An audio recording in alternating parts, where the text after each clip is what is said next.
Vous êtes très nombreux à nous suivre en Guinée et ailleurs dans le monde sur Guinée Matin TV et sur nos différentes plateformes digitales. Mesdames et messieurs, bonsoir et bienvenue dans ce survol de l'actualité. Deux kits devant servir au recensement biométrique des citoyens sont arrivés ce mardi à Conakry.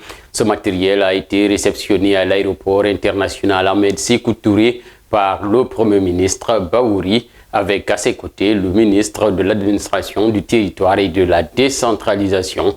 Les Guinéens sont toujours en attente du décret fixant la date de la tenue du référendum pour l'adoption de la nouvelle constitution. Le président de la transition, général Mamadi Doumbouya, avait promis lors de son adresse à la nation le 31 décembre 2024 de signer ce décret dans le premier trimestre 2025.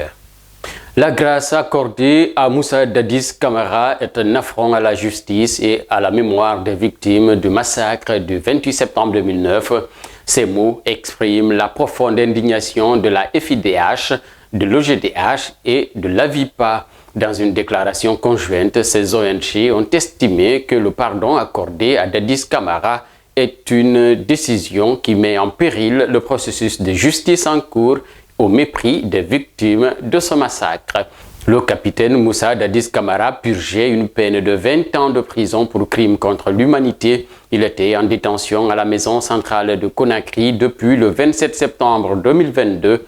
Sa libération, intervenue le 28 mars dernier, suscite encore des réactions au sein de l'opinion publique nationale et internationale. Un contrôle rigoureux des vignettes de la taxe unique sur les véhicules à moteur débute ce 1er avril 2025 en Guinée. Selon la Direction générale des impôts, ce sont les agents de la DGI, de la DSD, ainsi que ceux de la police et de la gendarmerie routière qui sont commis à la tâche pour ce contrôle. Désormais, tout achat de la vignette sera majoré d'une pénalité de 25% de la valeur fiscale conformément à la réglementation en vigueur. 29 personnes accusées d'avoir célébré la fête de Ramadan lundi ont été interpellées à Kourémalé dans la préfecture de Sigiri. Ces suspects sont accusés d'avoir organisé une prière de l'Aïd el-Fitr en dehors de la date officielle fixée par les autorités qui avaient déclaré la fête pour le dimanche 30 mars 2025.